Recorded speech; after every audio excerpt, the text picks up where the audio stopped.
जय हिंद दोस्तों, मैं अमरनाथ आप सभी लोगों का स्वागत करता हूं अपने YouTube चैनल फिजिक्स गुरुजी पर। आज हम बात करेंगे dual nature of radiation and matter की। क्लास 12th का बहुत ही इंपॉर्टेंट चैप्टर है, छोटा चैप्टर है। क्या हुआ बेटा, नहीं दिख रहा हूँ क्या? 2 मिनट रुको ना बेटा, एकदम सही दिख रहा है। ये देखिए मेरी क्लास है, इस क्लास को मैं दिखा देता हूँ।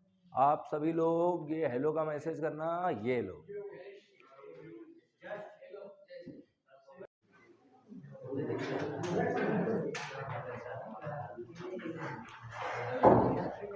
चलिए स्टार्ट करते हैं ड्यूअल नेचर में। सबसे पहले हम बात करेंगे वर्क फंक्शन की। एक्चुअल में इलेक्ट्रॉन किसी मेटल सरफेस से कैसे बाहर आता है या इलेक्ट्रॉन कैसे एमिट होता है किसी मेटल सरफेस से, उसके बारे में हम बात करेंगे। ठीक है, सबसे पहले अपन बात करेंगे वर्क फंक्शन के बारे में कि एक्चुअली में वर्क फंक्शन क्या होता है।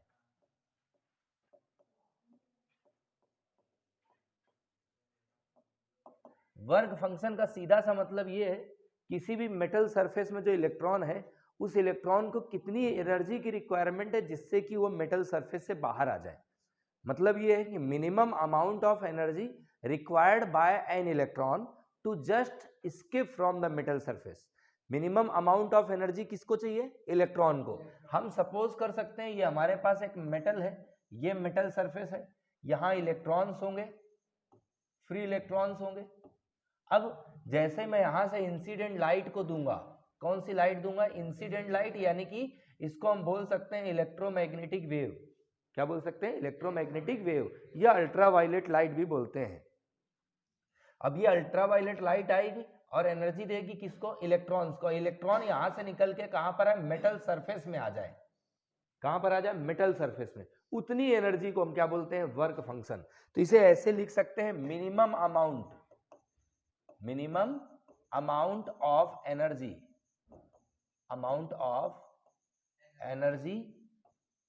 required by an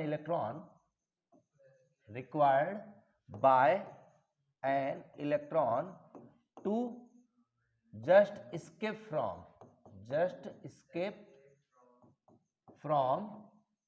the metal surface, इसी को हम क्या बोल देते हैं? Work function. अब हम बात करेंगे वर्क फंक्शन, यानी एक तरह से वर्क है तो वर्क की यूनिट क्या होती है? जूल। यहाँ पर एनर्जी जो है ना बहुत ही स्मॉल अमाउंट में रिक्वायर्ड होती है, इसलिए इसको हम जूल की जगह हम इलेक्ट्रॉन वोल्ट यूज करेंगे क्योंकि वो भी वर्क की यूनिट होती है। तो यहाँ वर्क फंक्शन को हम W0 से डिनोट करते हैं। फॉर्मूला होता है इसका H mu zero. Mu zero हमारा एक फ्रीक्वेंसी का टर्म्स है। इस पर्टिकुलर फ्रीक्वेंसी को हम लोग बोलते हैं थ्रेशोल्ड फ्रीक्वेंसी। क्या बोलते हैं? Threshold frequency. तो न्यू जीरो को हम बोलेंगे थ्रेशोल्ड फ्रीक्वेंसी। ये आप ध्यान रखेंगे, ये इंपॉर्टेंट रहेगा, आगे आएगा। ठीक है, तो ये हो गया वर्क फंक्शन। अब यूनिट के बारे में अगर बात करें तो यूनिट एक्चुअल में इसकी हम जूल लिख सकते हैं, बट हम लोग नॉर्मली यूज नहीं करते क्योंकि प्रैक्टिकली हम ऐसी यूनिट यूज करेंगे जो हम लोग नॉर्मली यूज करते हैं इसके लिए। तो इसके केस में हम लोग नॉर्मली क्या यूज करते हैं? Electron volt. क्या यूज करते हैं? Electron volt, EV. Electron volt joule की ही यूनिट है, मतलब वर्क डन की ही यूनिट होती है। ठीक है, अब देखते हैं आप इलेक्ट्रॉन वोल्ट के बारे में। तो 1 इलेक्ट्रॉन वोल्ट को लिखना है अगर, तो इसका मतलब होता है 1 electron into 1 volt.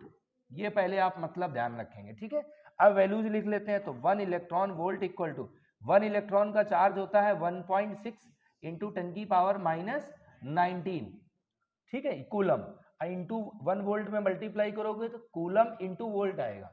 Coulomb into volt को हम लोग जूल लिख सकते हैं, है ना? आपने इलेक्ट्रिक पोटेंशियल का फॉर्मूला पढ़ा है, वहां से अगर देखें तो आप लोग इसको समझ सकते हैं कि जूल कैसे लिखा जा सकता है। क्योंकि V equal to W by Q होता है, तो W क्या आएगा? Q into V. क्यू मतलब चार्ज, V मतलब वोल्टेज।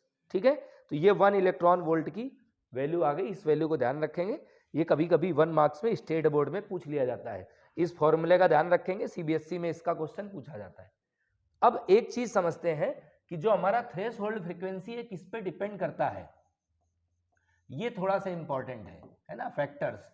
तो सबसे पहले डिपेंड करेगा नेचर ऑफ द मटेरियल पे। नेचर ऑफ मटेरियल यानी कि जो भी हमारा सरफेस है उसके नेचर पे डिपेंड करेगा कि नेचर क्या है।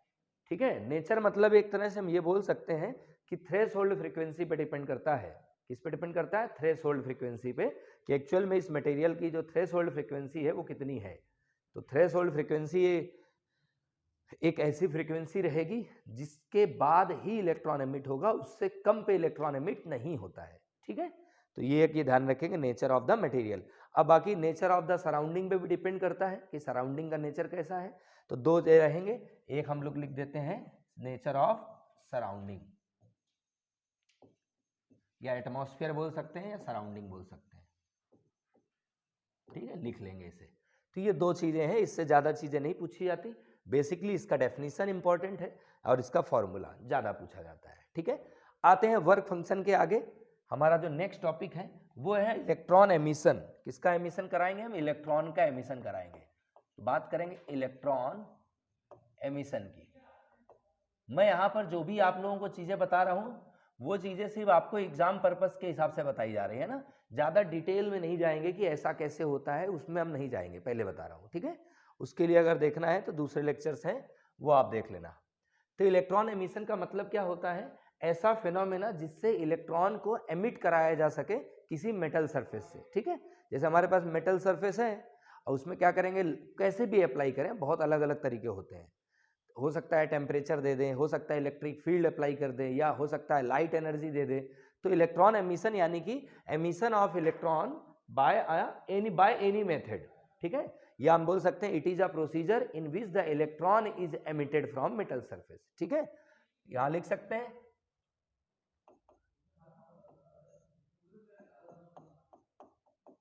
It is a process by which electron is emitted from metal surface, electron is emitted from metal surface। ठीक है, ये हमारा जो भी होगा प्रोसेस, इस प्रोसेस को हम क्या बोलेंगे? Electron emission. ठीक है, अब एक्चुअल में इलेक्ट्रॉन एमिशन के जो मेथड है, इलेक्ट्रॉन एमिट कराने के जो मेथड है वो तीन टाइप के हैं। जो पहला आता है हम इसे बोल देते हैं, इसको थर्मोनिक एमिशन।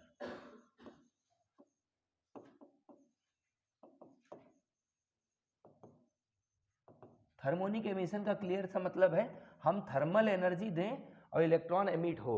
मतलब अगर हमारे पास कोई मेटल्स का कोई ऑब्जेक्ट है, जैसे मान लो कोई मेटल कॉपर ले लें, एल्यूमिनियम ले लें, सिल्वर ले लें, गोल्ड ले लें, इस टाइप से अगर कुछ भी मेटल सरफेस ले लें, अब उसको क्या करें हम लोग? थर्मल एनर्जी दें। थर्मल एनर्जी मतलब टेम्परेचर दें। अगर टेम्परेचर देंगे तो इलेक्ट्रॉन को हीट एनर्जी मिलेगी, हीट एनर्जी मिलेगी तो इलेक्ट्रॉन हमारा एमिट होगा उस मेटल सरफेस से।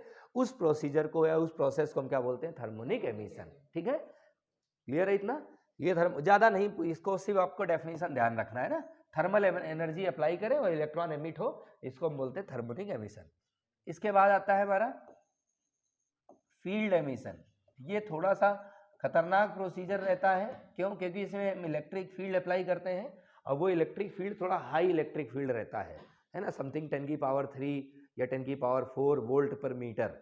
ठीक है, तो इसमें क्या होगा? When we apply electric field across any metal surface then the electron is emitted, that is known as field emission. ठीक है, मतलब when we apply electric field, हम क्या करेंगे? मेटल सरफेस में इलेक्ट्रिक फील्ड अप्लाई करेंगे उसके अक्रॉस, और हमें क्या मिलेगा? इलेक्ट्रॉन एमिट होना शुरू हो जाएंगे, यानी कि इलेक्ट्रॉन मिलेंगे। इस प्रोसीजर को हम बोलते हैं फील्ड एमिशन।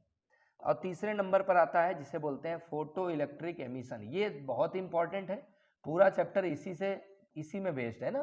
तो फोटो इलेक्ट्रिक एमिशन, इसमें हम एक्चुअल में क्या देते हैं? फोटॉन्स देते हैं। क्या देते हैं? फोटॉन्स। तो इसका नाम इसी के अकॉर्डिंग बना हुआ है। फोटो इलेक्ट्रिक का मतलब एक तरह से है हम फोटोन दें और इलेक्ट्रॉन का एमिशन हो। किसका एमिशन हो? इलेक्ट्रॉन का। अब फोटोन कैसे देंगे? तो फोटोन का मतलब सीधा सा है, हम क्या करेंगे? यहाँ पर सन से जो लाइट आती है वो इलेक्ट्रोमैग्नेटिक वेव होती है, या हम अल्ट्रावायलेट बोल सकते हैं। इलेक्ट्रोमैग्नेटिक वेव का ही एक पार्ट होता है अल्ट्रावायलेट। तो जो इलेक्ट्रोमैग्नेटिक रेडिएशंस आ रही है वो मेटल सरफेस में देंगे, और जब मेटल सरफेस में देंगे तो जो इलेक्ट्रॉन है मेटल सरफेस में, वो इलेक्ट्रॉन बाहर आएंगे, एमिट होंगे। ठीक है, तो इसको क्या बोलेंगे? It is a process in which electromagnetic wave is strikes on a metal surface and electrons are emitted, is known as photo electric emission. ठीक है, तो हम फोटो इलेक्ट्रिक एमिशन में फोटॉन्स देते हैं, या हम बोल सकते हैं इलेक्ट्रोमैग्नेटिक वेव अप्लाई करें और इलेक्ट्रॉन का एमिशन होता है उस फोटो इलेक्ट्रिक उस मेटल सरफेस से, इसको हम फोटो इलेक्ट्रिक एमिशन बोलते हैं। ये बेसिक डेफिनेशन है जो आपको आनी चाहिए, है ना। रेयरली पूछता है इसमें डेफिनेशन, बट स्टेट बोर्ड में इसका 2 नंबर का क्वेश्चन पूछा जाता है, जैसे व्हाट इज थर्मोनिक एमिशन या photo electric emission. Photo electric emission अलग चीज है और फोटो इलेक्ट्रिक इफेक्ट अलग चीज है ना, तो दोनों अलग अलग चीजें ध्यान रखेंगे। अब आ जाते हैं हम लोग इसके बारे में थोड़ा डिटेल एनालिसिस करते हैं, क्योंकि इससे फोटो इलेक्ट्रिक इफेक्ट के क्वेश्चन पूछे जाते हैं, मैं उसके बारे में डिस्कस करूंगा। हमारा नेक्स्ट जो टॉपिक है वो है फोटो इलेक्ट्रिक इफेक्ट। सिर्फ यहाँ पर हमें इसी को अच्छे से पढ़ लेना है, पूरे चैप्टर की कहानी आपको पता चलेगी। तो हमारा जो अगला टॉपिक है वो क्या है, फोटो इलेक्ट्रिक इफेक्ट।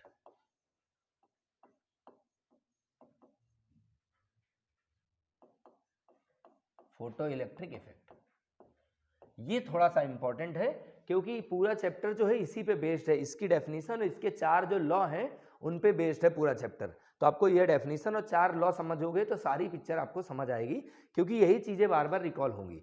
तो फोटो इलेक्ट्रिक इफेक्ट का मतलब ये है सिंपल सा, मैं यहाँ पे क्या करता हूँ, एक एनोड ले लेता हूँ, एक कैथोड ले लेता हूँ, ऐसे और दोनों को मैं कनेक्ट कर देता हूँ with the help of a ammeter. यहाँ मैं मिली एमीटर लगा देता हूँ जो करंट मेजर करेगा, या माइक्रो एमीटर लगा सकते हो, अगर करंट कम है तो micro ammeter, otherwise milli ammeter. और यहाँ मैं एक बैटरी लगा देता हूँ इस टाइप से, ये हाई वोल्टेज बैटरी रहती है, इसको हम STB बोल देते हैं या V बोल देते हैं, हाई वोल्टेज बैटरी है ना।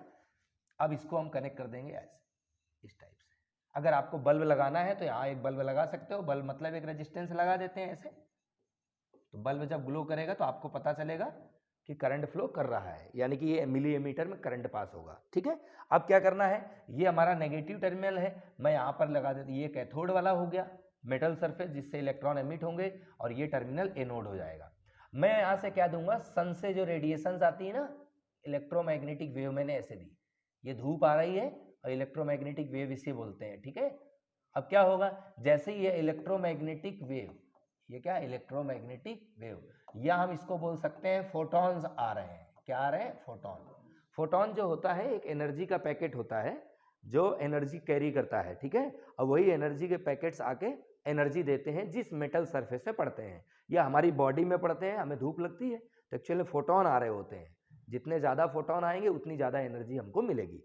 तो ये क्या आ रहा है, फोटॉन, फोटॉन आएंगे और ये इसको एनर्जी देंगे, जब एनर्जी देंगे तो ये जो हमारा कैथोड प्लेट है यानी कि मेटल है, अब इससे क्या होगा, इलेक्ट्रॉन एमिट होंगे, और ये इलेक्ट्रॉन एमिट होंगे किधर जाएंगे, बाहर की तरफ। अब बाहर की तरफ जाएंगे, बट इधर ही क्यों जाए, इसके लिए मैंने क्या रखा, बैटरी लगा दी है। बैटरी लगाई, ये प्लस टर्मिनल है, माइनस वाला है, तो पॉजिटिव टर्मिनल इसको कनेक्ट कर रहा, तो ये सारा क्या होगा, पॉजिटिव टर्मिनल। और इलेक्ट्रॉन हमारा कैसा होता है, नेगेटिव, इलेक्ट्रॉन कैसा होता है, नेगेटिव, तो ये नेगेटिव जितने इलेक्ट्रॉन है सब इधर आएंगे, तो ये सारे फ्री इलेक्ट्रॉन किधर जाएंगे, पॉजिटिव टर्मिनल की तरफ जाना शुरू हो जाएंगे। और जब माइनस हमारा प्लस की तरफ जाएगा तो ये इलेक्ट्रॉन की डायरेक्शन ऐसे हो जाएगी, तो करंट की डायरेक्शन क्या होगा, उसके अपोजिट, और करंट हमारा इस डायरेक्शन में फ्लो करेगा। इसी करंट को हम बोल देते हैं फोटो इलेक्ट्रिक करंट। क्या बोल देते हैं, फोटो इलेक्ट्रिक करंट। तो हमने बैटरी इसलिए लगाई है ताकि ज्यादा से ज्यादा इलेक्ट्रॉन जो एमिट हो रहे हैं उनको हम कैरी कर सकें। इलेक्ट्रॉन ज्यादा से ज्यादा जो एमिट हो रहे हैं उनको भाई यहां से यहां इलेक्ट्रॉन कैसे आए, तो इस इलेक्ट्रॉन को लाना पड़ेगा, लाएंगे कैसे, जब हम फोर्स लगाएंगे। तो यहाँ हमने पॉजिटिव टर्मिनल लगा दिया है, बैटरी का वोल्टेज जितना ज्यादा रखोगे उतने ज्यादा इलेक्ट्रॉन को कलेक्ट करेगा, ठीक है। और ये पूरा जो सिस्टम रहता है ना वैक्यूम चैम्बर पे रहता है, ऐसा मैं एक ग्लास का बना देता हूँ, ठीक है। तो ये एक्चुअल में जो फिनोमेना है तो इसको लिख देते हैं द फिनोमेना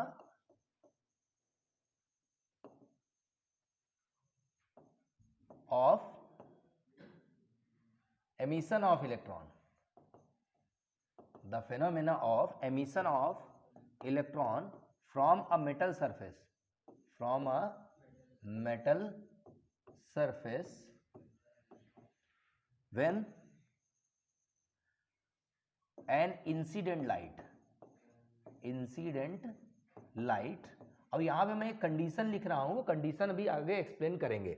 कंडीशन क्या रहती है, ये जो लाइट आ रही है ना इसकी फ्रीक्वेंसी थ्रेशोल्ड फ्रीक्वेंसी से ज्यादा हो, that is the very very important topic, ठीक है। ये बहुत ही इंपॉर्टेंट पॉइंट है, ठीक है। जो लाइट आ रही है इसकी फ्रीक्वेंसी मेटल में जो थ्रेशोल्ड फ्रीक्वेंसी है उससे ज्यादा होनी चाहिए, तभी इलेक्ट्रॉन एमिट होगा, अदरवाइज इलेक्ट्रॉन एमिट नहीं होगा।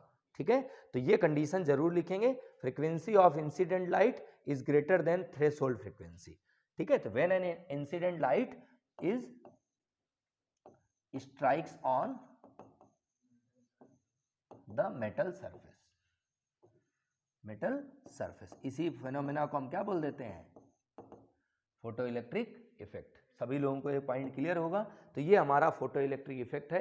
हमने क्या करा, इंसिडेंट लाइट आई, इसको अपनी लैंग्वेज में भी आप लिख सकते हो, है ना, ऐसा कुछ भी नहीं रहता। फिजिक्स पढ़ रहे हैं अपन, ठीक है, कोई लिटरेचर वाला नहीं है कि ऐसा ही मतलब वैसा का वैसा लिखना है। मतलब ये है इंसिडेंट लाइट आएगी और जैसे मेटल सरफेस में पड़ेगी इलेक्ट्रॉन का एमिशन हो जाएगा, इसी फिनोमेना को हम बोलते हैं photo electric effect.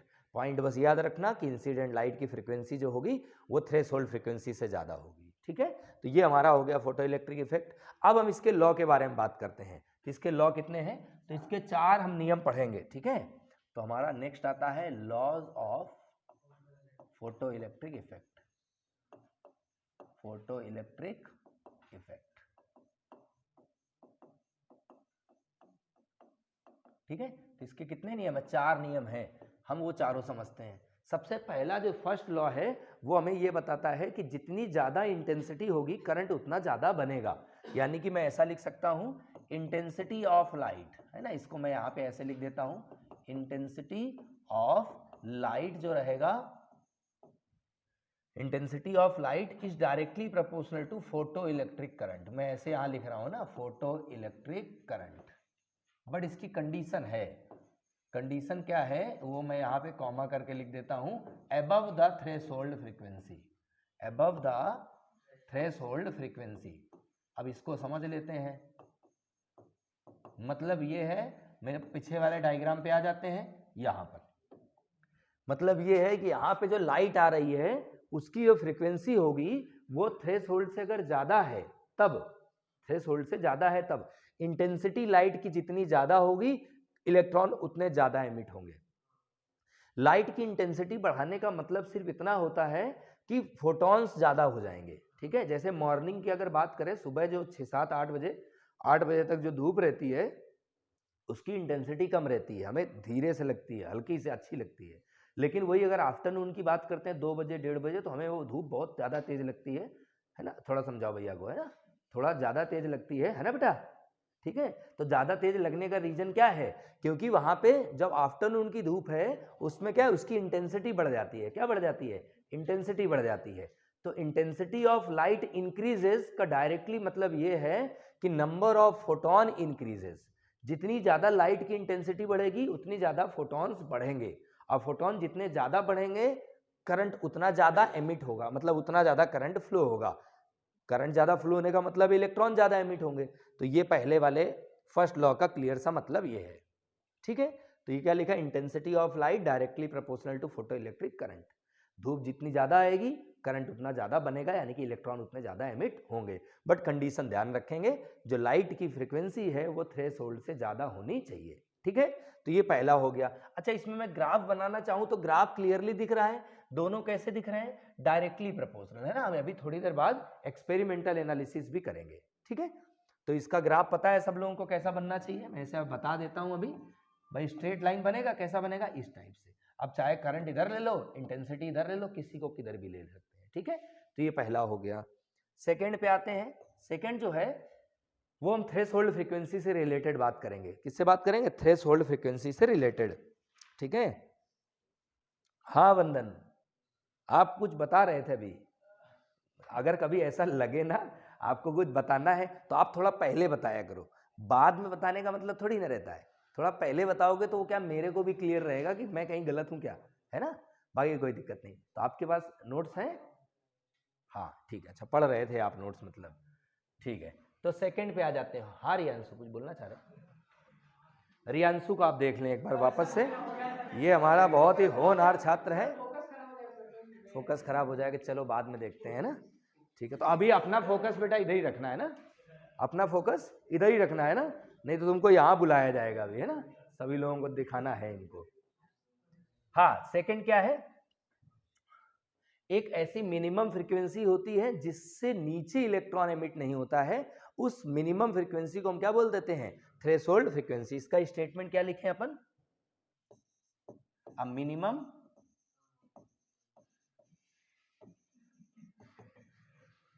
Cut off हमारे पास एक से एक एंटी का आइटम है, आप लोगों को दिखाऊंगा जरूर, है ना। अ minimum cut off frequency below विच, एक्चुअल में क्या होता है ना बेटा, मैं कोई ज्ञाता तो हूं नहीं, है ना, तो मेरे को कोई डेफिनेशन याद तो रहती नहीं है, तो मेरे को डेफिनेशन बनानी पड़ती है। तो उस समय डेफिनेशन जैसे ही बनाता हूँ तो बीच में से नई डेफिनेशन कोई एंटर करा देता है, तो डेफिनेशन की समझ गए ना क्या हो जाती है। हाँ समझदार हो आप लोग, है ना, बिगड़ जाती है definition. A minimum cut off frequency below which there is no emission of electron, there is no emission of electron. जब हम नोट्स लिखवाते हैं ना उस समय जो डेफिनेशन रहती है वो एकदम सटीक डेफिनेशन रहती है, ठीक है।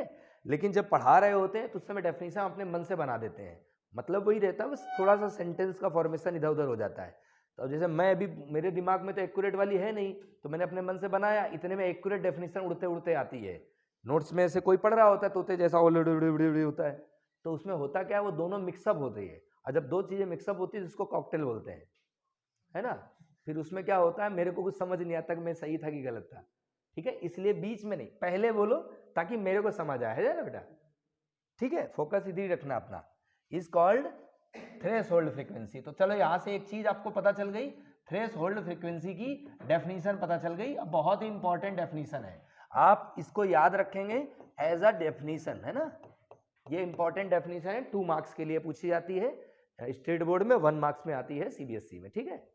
तो डेफिनेशन क्या है, minimum cut off frequency below which there is no emission of electron is called threshold frequency. मतलब ये है कि यहां से जैसे लाइट आ रही है, यहां से क्या हो रही है, लाइट आ रही है। अब लाइट आ रही है, इसकी इंटेंसिटी खूब ज्यादा है, लेकिन जो फ्रीक्वेंसी है लाइट की वो थ्रेशोल्ड से कम है, तो इलेक्ट्रॉन का एमिशन होगा, नहीं होगा। मतलब फ्रीक्वेंसी अगर कहीं गलती से भी थ्रेशोल्ड से कम हो गई, आप इंटेंसिटी कितनी भी ज्यादा कर दो, एक भी इलेक्ट्रॉन एमिट होने वाला नहीं है। तो एक ध्यान रखना है, यहाँ पे इंसिडेंट लाइट की फ्रीक्वेंसी थ्रेशोल्ड से ज्यादा होगी तभी इलेक्ट्रॉन एमिट होगा, ये हमारा दूसरा वाला नियम था, ठीक है। अब आते हैं तीसरा, बहुत ही इंपॉर्टेंट है, थोड़ा कंफ्यूजिंग भी लगता है लोगों को। तो तीसरे वाले को मैं बताने के पहले मैं सोच रहा था आइंस्टाइन फोटो इलेक्ट्रिक थ्योरी बताई जाए पहले, उसका इफेक्ट जो था। चलो मैं एक बार कोशिश करता हूं, नहीं तो उसको वापस से एक्सप्लेन करेंगे अपन आइंस्टाइन की थ्योरी से। तो तीसरा जो है वो ये बताता है कि जो काइनेटिक एनर्जी है किसकी, देखो भाई यहां से, जस्ट मिनट, ये यहां से इलेक्ट्रॉन एमिट होंगे तो काइनेटिक एनर्जी किसकी होगी, इलेक्ट्रॉन्स की, ये ध्यान रखेंगे आप, ठीक है। काइनेटिक एनर्जी किसकी होगी, इलेक्ट्रॉन्स की होगी काइनेटिक एनर्जी। तो kinetic energy of photo electrons बोल देते हैं, क्या बोलते हैं, kinetic energy of photo electrons is directly proportional to, मैं यहाँ पे स्टेटमेंट नहीं लिख रहा हूँ, ऐसे लिख रहा हूँ फॉर्मूले बना के, है ना। काइनेटिक एनर्जी ऑफ, चलो लिख देता हूँ, कंफ्यूजन नहीं होना चाहिए, photo electrons is directly proportional to frequency of incident light, frequency of incident light, इसको मैं ऐसे बॉक्स में लिख देता हूं, kinetic energy is directly proportional to frequency of incident light. एक और चीज आएगी स्टॉपिंग पोटेंशियल, है ना, तो उसको भी अपन बताएंगे, स्टॉपिंग पोटेंशियल काइनेटिक एनर्जी से कैसे रिलेटेड है, तो आगे आ जाएगा। मैं अभी आपको फॉर्मूले के लिए यहाँ पे ऐसा बता देता हूँ, इसको पहले स्टॉपिंग पोटेंशियल कर देता हूँ, फिर फ्रीक्वेंसी कर देता हूँ इंसिडेंट लाइट की। ये फ्रीक्वेंसी है ना, न्यू बना हुआ है, तो फ्रीक्वेंसी जितनी ज्यादा होगी इंसिडेंट लाइट की, काइनेटिक एनर्जी उतनी ज्यादा होगी। अभी सिर्फ इन दोनों को रिलेट करो आप, लाइट की फ्रीक्वेंसी जितनी ज्यादा, यहां पर जो लाइट आ रही है इसकी फ्रीक्वेंसी जितनी ज्यादा होगी, काइनेटिक एनर्जी उतनी ज्यादा होगी, बस इतना ध्यान रखना है। कैसे ज्यादा होगी वो अभी जब हम पढ़ेंगे ना आइंस्टाइन की थ्योरी, तो वहां से क्लियर हो जाएगा कि ऐसा क्यों हुआ। तो आपको ध्यान रखना है, फोटोन की एनर्जी सबको पता है, E इक्वल टू क्या होता है, एच न्यू। एच को हम बोलते हैं प्लैंक कांस्टेंट, क्या बोलते हैं, प्लैंक कांस्टेंट। इसकी वैल्यू सबको पता होगी, तो एच की वैल्यू कितनी होती है, 6.63 इंटू 10 की पावर माइनस ऑफ 34 यूनिट होती है जूल इंटू सेकेंड, ठीक है। तो ये होता है प्लैंक कांस्टेंट की वैल्यू। अच्छा ये तो फिक्स रहता है एच, तो बचा क्या, अगर फ्रीक्वेंसी बढ़ेगी तो कॉमन सी बात है एनर्जी बढ़ेगी, है ना। तो when the frequency of incident light increases means the total energy of incident light also increases. Frequency जितनी ज्यादा एनर्जी उतनी ज्यादा। अब ये टोटल एनर्जी आएगी, मेटल सरफेस में पड़ेगी तो इलेक्ट्रॉन एमिट होंगे। अच्छा, मैंने एक चीज आपको बताई थी कि वर्क फंक्शन कांस्टेंट रहता है। क्या रहता है? कांस्टेंट। क्यों कांस्टेंट रहेगा भाई? वर्क फंक्शन का फॉर्मूला हमने देखा है, W = h न्यू 0, और बताया ये तो फिक्स है। ये हमारा जो है ये भी फिक्स होता है हर एक मेटल के लिए। भाई सभी मेटल, मान लो मेरे पास कॉपर की प्लेट है तो कॉपर के लिए थ्रेशोल्ड फ्रीक्वेंसी फिक्स रहेगा, वो चेंज नहीं होगा। कब तक चेंज नहीं होगा? जब तक ये दोनों चीजें चेंज नहीं होती। ठीक है, नेचर मतलब वही है, सराउंडिंग का जो नेचर है वो भी वही है। ठीक है, तो डिपेंड करेगा ये। तो थ्रेशोल्ड फ्रीक्वेंसी मेटल का क्या हुआ? फिक्स हो गया, एक जैसा हो गया। मतलब भाई साहब एक तरह देखा तो पूरा ही फिक्स हो गया। अब पूरा फिक्स मतलब W0 तो कांस्टेंट हो गया। तो वर्क फंक्शन कांस्टेंट हो जाता है जिससे काइनेटिक एनर्जी बढ़ जाती है। वो मैं आगे बताऊंगा आपको कैसे बढ़ जाती है। ठीक है, तो ये हमारा तीसरा हो गया। ठीक है, आप चौथे नंबर पे आ जाते हैं। आप लोग एक बार इसे नोट कर ले। ठीक है, चलो देख ही लिया होगा। फोर्थ नंबर पर आते हैं। जो लास्ट है इसे बोलते हैं it is an instantaneous process. It is an instantaneous process. Instantaneous process, ये एक इंस्टेंटेनियस प्रोसेस होता है। इंस्टेंटेनियस प्रोसेस का मतलब सीधा सा ये है कि जैसे ही फोटोन यहां पर स्ट्राइक करेगा इलेक्ट्रॉन तुरंत एमिट होगा, है ना। इलेक्ट्रॉन यहां पर एमिट होने में टाइम नहीं लेता है। टाइम लगभग रहता है 10⁻⁹ सेकेंड के आसपास, है ना, जो कि बहुत ही कम टाइम होता है। तो इसीलिए इसको बोलते हैं it is an instantaneous process. जैसे ही लाइट आएगी, जैसे ही स्ट्राइक करेंगे फोटोन, इलेक्ट्रॉन तुरंत एमिट हो जाता है। ठीक है, क्योंकि डायरेक्ट फोटोन अपनी एनर्जी इलेक्ट्रॉन को दे देता है, इलेक्ट्रॉन डायरेक्ट एमिट हो जाता है। ठीक है, वाया वाया एनर्जी जा नहीं रही है डायरेक्ट। अगर मैं आपको डायरेक्ट क्वेश्चन का आंसर दे रहा हूं और आप तुरंत रिप्लाई दे रहे हो तो इंस्टेंटेनियस प्रोसेस हुआ। ठीक है, तो ये हो गया इंस्टेंटेनियस प्रोसेस। तो ये हमारे चारों नियम कंप्लीट हो गए, चारों लॉ कंप्लीट हो गए। ठीक, तो अब नेक्स्ट टॉपिक हमारा है एक्सपेरिमेंटल स्टडी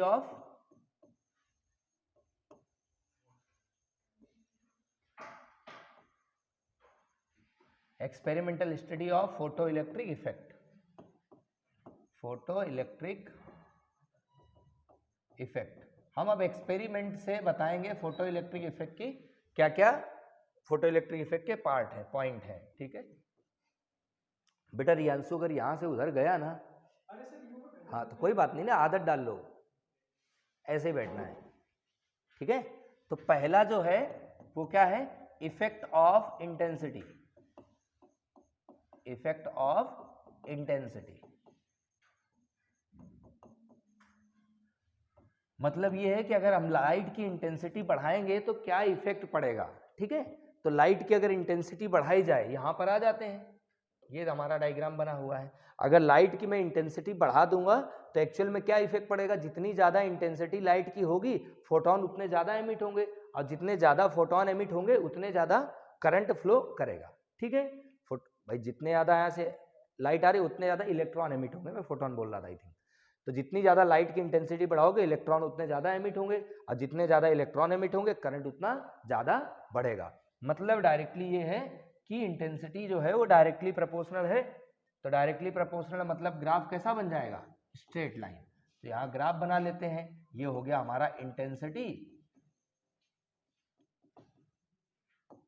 और ये हो गया हमारा photo electric current. Photo electric current, दोनों कैसा बनेगा? Straight line. ठीक है, जितने ज्यादा आप इंटेंसिटी बढ़ाओगे फोटो इलेक्ट्रिक करंट उतना ज्यादा हो जाएगा। सेकंड आता है, इसे बोलते हैं इफेक्ट ऑफ पोटेंशियल। क्या आता है? Effect of potential. पोटेंशियल का क्या इफेक्ट पड़ता है उसके बारे में बात करते हैं। ठीक है, तो इसके केस में अगर हम पोटेंशियल बढ़ाएंगे तो क्या क्या चीजें होंगी पहले वो समझ लेते हैं। तो अगर मैंने मान लो ये पोटेंशियल बढ़ाया, इसे हम बोलते हैं एनोड पोटेंशियल। क्या बोलते हैं? Anode potential. तो अगर एनोड पोटेंशियल आप बढ़ाओगे तो होगा क्या? एनोड पोटेंशियल बढ़ाने से ये प्लस वाली प्लेट का वोल्टेज बढ़ जाएगा, इलेक्ट्रॉन उतने ज्यादा कलेक्ट करेगा, जितने ज्यादा इलेक्ट्रॉन कलेक्ट होंगे करंट उतना ज्यादा होगा। मतलब ये है when we increase the anode potential then photo electric current also increases. If we decrease the anode potential then photo electric current decreases. तो पहला ये हो गया कि एनोड पोटेंशियल जो है बढ़ाने से क्या हो जाता है, फोटो इलेक्ट्रिक करंट ज्यादा हो जाता है। तो इसका भी ग्राफ बना लेते हैं। तो इसका जो ग्राफ रहेगा कुछ इस टाइप से, यहां पर हम जो लेंगे वो एनोड पोटेंशियल लेंगे। क्या लेंगे, एनोड पोटेंशियल V, और ये रहेगा हमारा फोटो इलेक्ट्रिक करंट I। अब इसमें एक टर्म्स आता है, वो टर्म्स के बारे में हम बात कर लेते हैं। जैसे मान लो कि मैंने कभी ऐसा किया कि मैंने यहाँ पर रिटार्डिंग पोटेंशियल बढ़ा दिया। रिटार्डिंग पोटेंशियल बढ़ाने का मतलब है ये माइनस वाला वोल्टेज मैं ज़्यादा कर दूं। अगर ये नेगेटिव पोटेंशियल हम ज़्यादा कर देंगे तो इलेक्ट्रॉन यहाँ जाएगा, एक भी इलेक्ट्रॉन नहीं जाएगा। भाई अगर माइनस वाला वोल्टेज मैं ज़्यादा यहाँ का कर देता हूँ तो एक भी इलेक्ट्रॉन इधर नहीं जाएगा। इसका वोल्टेज मैंने कम कर दिया है ना। रिटार्डिंग पोटेंशियल का मतलब क्या होता है, एक नेगेटिव पोटेंशियल जिसपे इलेक्ट्रॉन एक्चुअल में करंट पास ना हो, हम क्या बोल सकते हैं, it is a retarding potential at which there is no flow of current. Retarding potential मतलब नेगेटिव पोटेंशियल, ठीक है। तो यहां देख लेते हैं नेगेटिव पोटेंशियल के बारे में बात कर रहे हैं, तो ये है हमारा नेगेटिव पोटेंशियल इधर वाला। ये कैसा है, इसको हम रिटार्डिंग पोटेंशियल भी बोल सकते हैं या नेगेटिव पोटेंशियल भी बोल सकते हैं। तो इसको मैं लिख देता हूं रिटार्डिंग पोटेंशियल, ठीक है। तो ये ग्राफ अगर मैं बनाऊं तो यहां मान लेता हूं रिटार्डिंग पोटेंशियल है, तो इस समय इसको रिटार्डिंग पोटेंशियल या इसको हम बोल देते हैं स्टॉपिंग पोटेंशियल, दोनों चीजें हैं, एक ही नाम है ना। नेगेटिव पोटेंशियल होता है। तो ये ग्राफ हमारा कुछ ऐसा बनता है, कैसा, इस टाइप से। और ये हो गया हमारा एक पॉइंट। इसके बाद सेकेंड वन थोड़ा सा ऊपर जाएगा और इसको ऐसे कर देते हैं। इसके बाद एक और जाएगा, मैं इसको यहाँ से ऐसे बना देता हूँ। ये हो गए हमारे 3 ग्राफ, ठीक है। तो ये वाला जो पॉइंट है, यहाँ का जो पोटेंशियल है, इसे बोलते हैं V0। माइनस का है, माइनस लगा देते हैं। इस पोटेंशियल को हम बोल देते हैं स्टॉपिंग पोटेंशियल या रिटार्डिंग, है ना। इसको लिख देता हूं मैं स्टॉपिंग पोटेंशियल, ठीक है। तो ये हमारा स्टॉपिंग पोटेंशियल है, इसका स्टेटमेंट हम लिख लेंगे। अच्छा ध्यान से देखो, तो ये वाला हमारा पहला करंट की, ये करंट भी ले सकते हो, इंटेंसिटी भी लेंगे, दोनों चीजें, क्योंकि हमें इंटेंसिटी और करंट को अगर देखें दोनों डायरेक्टली प्रोपोर्शनल है। तो यहाँ पर ये वाली वैल्यू जो है, जहाँ ये 0 से लेके यहाँ तक ये वैल्यू है, ये है I1, फिर यहाँ से यहाँ तक की वैल्यू ये है I2, फिर यहाँ से यहाँ तक की जो वैल्यू ये है I3। मतलब करंट बढ़ रहा है। कैसे बढ़ रहा है, वोल्टेज बढ़ाने से। देखो यहाँ पर वोल्टेज की वैल्यू जैसे जैसे बढ़ेगी करंट की वैल्यू बढ़ेगी। पहले करंट इसका जा रहा था ऐसे, फिर मैंने वोल्टेज बढ़ाया तो करंट ये वाला बढ़ गया, फिर वोल्टेज बढ़ाया करंट और ज्यादा हो गया, और इंटेंसिटी भी हम बढ़ा रहे हैं। क्या बढ़ा रहे हैं, इंटेंसिटी। तो इंटेंसिटी देखो यहाँ पर ध्यान से, I3 greater than I2 is greater then I1। ये हमारी इंटेंसिटी है। लाइट की इंटेंसिटी जितनी ज्यादा बढ़ाओगे करंट की वैल्यू उतनी ज्यादा होती जा रही है। ये करंट पहले 2 होगा, फिर 3 हो गया, फिर 4 हो गया। तो करंट क्या है, बढ़ रहा है। कैसे, जब इंटेंसिटी ऑफ लाइट बढ़ा रहे हैं, इंटेंसिटी ऑफ लाइट बढ़ा रहे हैं तो करंट बढ़ रहा है। दूसरा, एनोड वोल्टेज बढ़ाने से करंट की वैल्यू ज्यादा हो रही है। एनोड वोल्टेज जैसे जैसे बढ़ाओगे ना तो करंट की वैल्यू क्या होगी, ज्यादा होती जाएगी। इसके लिए आप ये थोड़ा सा ग्राफ जो है ना ऊपर की तरफ बनाओगे, एकदम पैरेलल नहीं बनेगा। ये ग्राफ जब बनेगा थोड़ा सा ऊपर की तरफ जाएगा, है ना। तो उसका थोड़ा सा ध्यान रख लेना। तो ये हो गया हमारा इफेक्ट ऑफ पोटेंशियल। लैंग्वेज जब लिखोगे तो आप लैंग्वेज में इसका नाम जरूर दोगे, स्टॉपिंग पोटेंशियल का। स्टॉपिंग पोटेंशियल क्या होता है वो लिख लेते हैं अपन। तो इसे क्या बोलते हैं, रिटार्डिंग पोटेंशियल। स्टॉपिंग पोटेंशियल को क्या बोलते हैं, retarding potential.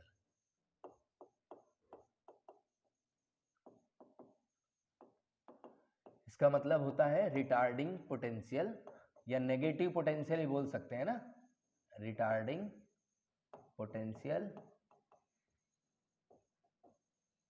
at which there is no flow of current, there is no flow of current. जब करंट का कोई भी फ्लो नहीं होता है उस समय जो वोल्टेज होता है या उस समय जो पोटेंशियल होता है उसे हम बोलते हैं स्टॉपिंग पोटेंशियल, ठीक है। चलिए अब तीसरे पे आ जाते हैं। थर्ड हमारा क्या है, इफेक्ट ऑफ, थर्ड क्या है, इफेक्ट ऑफ, तीसरा वाला नियम बताए, तीसरा एक्चुअली एक्सपेरिमेंट है ना ये, effect of potential, effect of potential. बेटा मैं एक बार देख लेता हूँ, है ना। तीसरा वाला जो हमारा है वो क्या आएगा, effect of frequency on stopping potential, effect of frequency of incident light, of incident light on stopping potential. बेटा मन नहीं लग रहा है, स्टॉपिंग पोटेंशियल मन नहीं लग रहा रियांशु, मन नहीं लग रहा है, लग रहा है, अच्छा ठीक है, लगना भी चाहिए ना, फाइनल एग्जाम आने वाले हैं, है ना, ठीक है। तो हमें किसका इफेक्ट बताना है, फ्रीक्वेंसी का इफेक्ट बताना है, किस पे, स्टॉपिंग पोटेंशियल में क्या इफेक्ट पड़ता है फ्रीक्वेंसी का, मतलब अगर फ्रीक्वेंसी लाइट की हम इंक्रीज करेंगे तो स्टॉपिंग पोटेंशियल में क्या फर्क पड़ेगा वो देखना है ना। तो ये हम ग्राफ बना लेते हैं। तो ये पहला, ये हमारा करंट वाला टर्म्स होगा, ये फोटो इलेक्ट्रिक करंट है, और ये हमारा यहाँ एनोड वोल्टेज बोल देते हैं ना, क्या बोलते हैं, एनोड वोल्टेज या एनोड पोटेंशियल, ठीक है। अब स्टॉपिंग पोटेंशियल हमारा रिटार्डिंग पोटेंशियल होता है, मतलब ये वाली इधर वाला जो साइड आएगा ये रिटार्डिंग पोटेंशियल आएगा, ये वाला जो साइड आएगा ये किसका होगा, स्टॉपिंग पोटेंशियल का, इधर वाला, है ना, ठीक है। अच्छा अब यहाँ पर देखें तो अगर लाइट की फ्रीक्वेंसी हम इंक्रीज करेंगे तो क्या इंक्रीज होगा, काइनेटिक एनर्जी इंक्रीज होगा, ठीक है। लाइट की फ्रीक्वेंसी इंक्रीज करने से क्या होता है, काइनेटिक एनर्जी इंक्रीज होता है। तो यहाँ पहले हम स्टॉपिंग पोटेंशियल देख लेते हैं, ये हमने बना लिया एक पहला वाला स्टॉपिंग पोटेंशियल। यहाँ से अगर ग्राफ देखें तो कुछ ऐसा जा रहा है, ठीक है, इस टाइप से। ये हो गया हमारा पहला, यानी कि -V01, ये पहला हो गया हमारा रिटार्डिंग पोटेंशियल या स्टॉपिंग पोटेंशियल। अब सेकंड के बारे में अगर बात करें तो मैं एक और ऐसा ले लेता हूँ, सेकंड वाला, इनको एक्चुअल में एक ही जगह मिलाना है तो कुछ ऐसा बनाना है ताकि एक जगह मिल जाए, मैं इसको ऐसे करके ये मिला देता हूँ, ठीक है। ये दूसरा हो गया, ये वाला हो गया हमारा माइनस का V02, यानी कि दूसरा, है ना, ये एक ही जैसे मिला देते हैं ना इस जगह से, ये एक जैसे यहाँ से मिलना शुरू हो गए। अब तीसरे पे आ जाते हैं, तीसरा है यहाँ पर, ये ऐसे, है ना, एक ही है, कॉमन लाइन है, तो ये तीसरा थोड़ा सा, ये हो गया माइनस का V03, आप एक्यूरेट देख लेना एक बार, बाकी ऐसे ही है। ये जो करंट है ना, ये करंट एक जैसी फ्लो कर रही है और ये मैक्सिमम करंट है, इस करंट को हम बोल देते हैं सैचुरेशन करंट, क्या बोलते हैं, सैचुरेशन करंट, ठीक है। अब यहाँ पर जो ये पहली लाइट है इसकी फ्रीक्वेंसी है ν1, दूसरी वाली लाइट की फ्रीक्वेंसी ν2 और तीसरी की ν3 है ना, अलग अलग फ्रीक्वेंसी है। तो यहाँ अगर फ्रीक्वेंसी को ध्यान से देखें तो ν3 is greater than ν2 is greater than ν1, है ना, तो ये तीन फ्रीक्वेंसी है। सबसे ज्यादा फ्रीक्वेंसी किसकी है, तीसरी वाली लाइट की। देखो फ्रीक्वेंसी बढ़ रही है तो स्टॉपिंग पोटेंशियल भी बढ़ रहा है, पहले ये था स्टॉपिंग पोटेंशियल इतना, बाद में पोटेंशियल ज्यादा हुआ, इसके बाद सबसे ज्यादा हुआ। तो अगर स्टॉपिंग पोटेंशियल की बात करें तो V03 is greater then V02 is greater then V01। तो ये मैग्नीट्यूड के अकॉर्डिंग अगर देखें तो स्टॉपिंग पोटेंशियल की वैल्यू क्या हो रही है, बढ़ रही है, मतलब फ्रीक्वेंसी ऑफ इंसिडेंट लाइट और स्टॉपिंग पोटेंशियल दोनों क्या हो गए, डायरेक्टली प्रोपोर्शनल हो गए। और ये बहुत ही इंपॉर्टेंट है, क्यों, क्योंकि हम इससे प्लैंक कांस्टेंट की वैल्यू सॉल्व करेंगे, ठीक है। तो इनके बीच में एक और ग्राफ बनाया जा सकता है, कैसे ग्राफ बनेगा, दोनों डायरेक्टली प्रोपोर्शनल दिख रहे हैं, तो डायरेक्टली प्रोपोर्शनल है तो आप चाहे ये ग्राफ बनाओ तीसरे वाले में, या तो ये ग्राफ भी बना सकते हो आप, कौन सा, ये वाला। यहां पर बना लेते हैं अगला ग्राफ, ये हो गया हमारा फ्रीक्वेंसी ऑफ इंसिडेंट लाइट और ये हो गया हमारा स्टॉपिंग पोटेंशियल, V0 से डिनोट करते हैं ऐसा। तो ग्राफ इसका जो बनता है कुछ ऐसा बनता है, सीधी लाइन ऐसा। यहां पर जो फ्रीक्वेंसी होती है ना, इसे हम बोल देते हैं थ्रेशोल्ड फ्रीक्वेंसी ν0, है ना। थ्रेशोल्ड फ्रीक्वेंसी से ज्यादा फ्रीक्वेंसी होगी तभी इलेक्ट्रॉन हमारा एमिट होगा। तो थ्रेशोल्ड फ्रीक्वेंसी कहां से कहां तक है, यहां से लेके यहां तक, ये वाली फ्रीक्वेंसी, ये जो फ्रीक्वेंसी ना, that is known as threshold frequency. इसकी वैल्यू क्या रहती है, जो भी मेटल सरफेस के लिए गिवन होगी वो रहेगी इसमें, that is known as threshold frequency. तो ये हमारा एक ग्राफ है जो फ्रीक्वेंसी और स्टॉपिंग पोटेंशियल के बीच में बनता है। इसी ग्राफ की हेल्प से हम लोग प्लैंक कांस्टेंट की वैल्यू सॉल्व करेंगे और इससे क्वेश्चन भी पूछे जाते हैं, आए हुए हैं प्रीवियस ईयर में, वो अपन सॉल्व करेंगे, ठीक है। रियांशु हमारा कैमरामैन है इस बार का, उन्हीं का फोन लगा हुआ है, अगर कुछ भी गड़बड़ होती है तो रियांशु रिस्पॉन्सिबल होंगे। ले लिया ना फोन, क्या नाम था बेटा, चाइना की कोई कंपनी थी, तो चाइना की कंपनी, चाइना की कंपनी तो नहीं थी।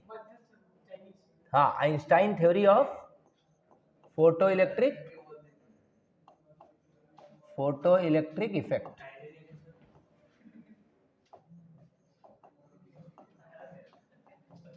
बेटा अभी थोड़े दिनों बाद पेपर है ना, फिर तुम सब लोग हर तरफ पूरी कंट्री घुमाना, ठीक है। तो Einstein theory of photo electric effect के बारे में अगर बात करें तो आइंस्टाइन ने क्या बताया था वो समझे। सपोज दैट हमारे पास एक मेटल सरफेस है, ये ले लेते हैं मेटल सरफेस, है ना। अब यहाँ पे क्या होंगे, इलेक्ट्रॉन्स होंगे, ये मान लेते हैं फ्री इलेक्ट्रॉन्स यहाँ पर रखे हुए हैं, है ना। अब क्या होगी, लाइट आएगी, कौन सी, इंसिडेंट लाइट आएगी, और ये क्या करेगी, इलेक्ट्रॉन को अपनी एनर्जी देगी। तो यहां से एक्चुअल में क्या आ रहा है, फोटॉन्स, क्या आ रहा है, फोटॉन। और फोटॉन के पास जो एनर्जी होती है वो क्या होती है, H new, that is the energy of photon. अब ये फोटॉन आएंगे, अपनी एनर्जी किसको देंगे, इलेक्ट्रॉन्स को। ये इलेक्ट्रॉन यहां से एमिट होके कहाँ आएगा, मेटल सरफेस में। तो यहां से मेटल सरफेस में जाने पे जो एनर्जी लगेगी या जो वर्कडन होगा उसे बोलेंगे वर्क फंक्शन। तो इलेक्ट्रॉन कहाँ आ गया, मेटल सरफेस में आ गया। अब बाकी जो बचेगी एनर्जी वो किधर चली जाएगी, इसको बाहर ले जाने में, यानी कि काइनेटिक एनर्जी के फॉर्म पे यूज हो जाएगी। और काइनेटिक एनर्जी जो होगी वो क्या होगी, मैक्सिमम होगी। मैक्सिमम क्यों होगी वो समझे। तो यहां से जैसे फोटॉन की एनर्जी मैंने बढ़ाई, तो फोटॉन की एनर्जी कैसे बढ़ा सकते हैं, बाय इंक्रीजिंग फ्रीक्वेंसी। अगर लाइट की फ्रीक्वेंसी जितनी ज्यादा हम बढ़ा देंगे, एनर्जी फोटॉन की उतनी ज्यादा हो जाएगी। और फोटॉन की एनर्जी जितनी ज्यादा होगी उतनी एनर्जी इलेक्ट्रॉन को मिलेगी। अच्छा, वर्क फंक्शन तो कांस्टेंट रहता है, तो वर्क फंक्शन अगर कांस्टेंट है तो ये तो उतना ही रहेगा। एनर्जी हमने बढ़ा दी तो काइनेटिक एनर्जी क्या हो जाएगी, बढ़ जाएगी। इसको ऐसे समझो, मान लेते हैं हमारे पास एनर्जी जो पहले थी, मैं यहाँ पर एक पहले फॉर्मूला इसका लिख देता हूँ, total energy of photon is equal to work function plus kinetic energy. ये आपको पहले ध्यान रखना है, इसे बोलते हैं आइंस्टाइन फोटो इलेक्ट्रिक इक्वेशन। तो टोटल एनर्जी जो है मान लो अभी 20 है, अब वर्क फंक्शन मैंने इसका कर दिया मान लो 5, तो अब काइनेटिक एनर्जी कितनी बचेगी, 15, बराबर है ना, यही होगा भाई। Total energy equal to work function अब प्लस काइनेटिक एनर्जी होता है। मैं यहाँ पे एनर्जी में फिर से बढ़ा रहा हूँ, मैंने एनर्जी कर दी 25 जूल, तो वर्क फंक्शन तो 5 ही है, तो बाकी काइनेटिक एनर्जी कितनी बचेगी, 20। तो अगर ध्यान से देखें, जैसे जैसे मैं एनर्जी बढ़ा रहा हूँ, वर्क फंक्शन तो हमारा वही रह रहा 5, लेकिन काइनेटिक एनर्जी जो है कितनी हो रही, बढ़ती जा रही।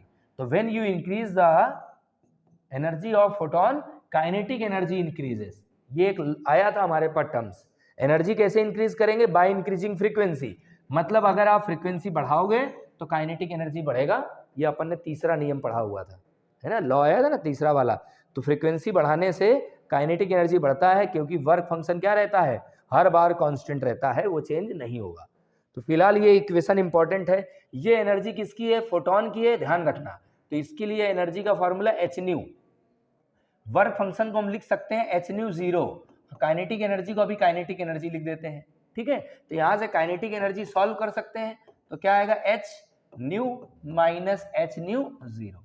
यहां से न्यूमेरिकल पूछे जाते हैं ना, तो एच कॉमन कर लिया, क्या बचा, न्यू माइनस न्यू 0। तो एक इक्वेशन हमारी ये आ गई। या इसको मैं काइनेटिक एनर्जी को EV0 भी लिख सकता हूं, तो वैल्यू क्या आएगी, एच। अब न्यू को अगर लिखना चाहो तो न्यू को लिख सकते हैं C बाय लैम्डा। क्या लिख सकते हैं, C बाय लैम्डा। तो एक फॉर्म और देख लेते हैं, इसको लिख दिया C bye lambda minus new 0 को लिख सकते हैं C बाय लैम्डा 0, क्योंकि न्यूमेरिकल आया है यहाँ से, इसके हिसाब से इसको हम लोग लिख लेते हैं। तो EV0 equal to H, C भी कॉमन कर लेते हैं, क्या बचेगा, 1 by lambda minus 1 by lambda 0। तो ये आ गया हमारे पास इक्वेशन। इस इक्वेशन को, सारी ये जो इक्वेशंस है ना, इनको हम लोग बोलते हैं आइंस्टाइन फोटो इलेक्ट्रिक इक्वेशन, और ये बहुत ही इंपॉर्टेंट है।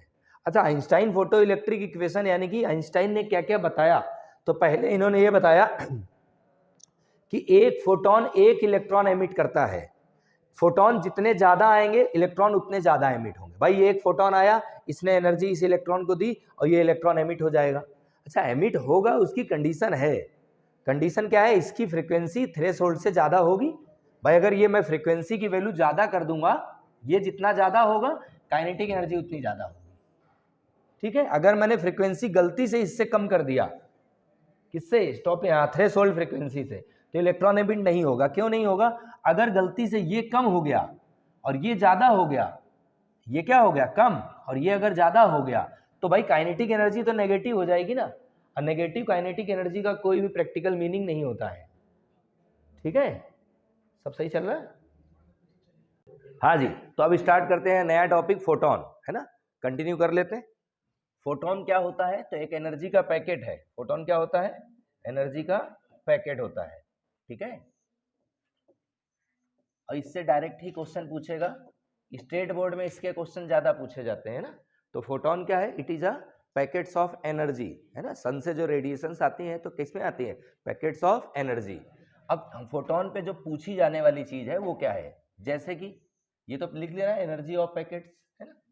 फोटोन की जो एनर्जी है वो पूछी जाती है, इससे क्वेश्चन आ जाता है कभी कभी। तो एनर्जी ऑफ फोटोन जो है उसका फॉर्मूला होता है इक्वल टू एच न्यू। क्या होता है? Equal to H nu. Nu क्या होता है? न्यू होता है फ्रीक्वेंसी। ठीक है, अच्छा, न्यू को हम सी बाय लेमडा भी लिख सकते हैं, तो फॉर्मूला आ गया एच सी बाय लेमडा। क्या आता है? H C by lambda. यहां से न्यूमेरिकल पूछा जाता है। ठीक है, न्यूमेरिकल में क्या करेगा वो वेवलेंथ दे देगा, अब बोलेगा बताओ एनर्जी कितनी होगी। ठीक है, अब आते हैं मोमेंटम पे। तो मोमेंटम फोटोन का जो होगा उसे क्या लिखते हैं? P equal to H by lambda. क्या लिखते हैं? P equal to H by lambda. दो चीजें एक ही पार्ट से पूछी जा सकती है। आपको वेवलेंथ देगा, suppose that wavelength of incident light is 4000, ऐसे दे दिया। वेवलेंथ कितना है? 4000 angstrom. Then calculate the energy and momentum of the photon. तो आपको एनर्जी और मोमेंटम कैलकुलेट करना होगा। तो लेमडा की वैल्यू यहां रखेंगे तो हमारे पास एनर्जी आ जाएगी। एस तो पता है ना, प्लैंक कांस्टेंट की वैल्यू, सी की वैल्यू पता है, स्पीड ऑफ लाइट, तो ये कैलकुलेशन बन जाएगी। यहां देखें तो एच की वैल्यू पता है, लेमडा पता है, तो यहां से वैल्यू बन जाएगी।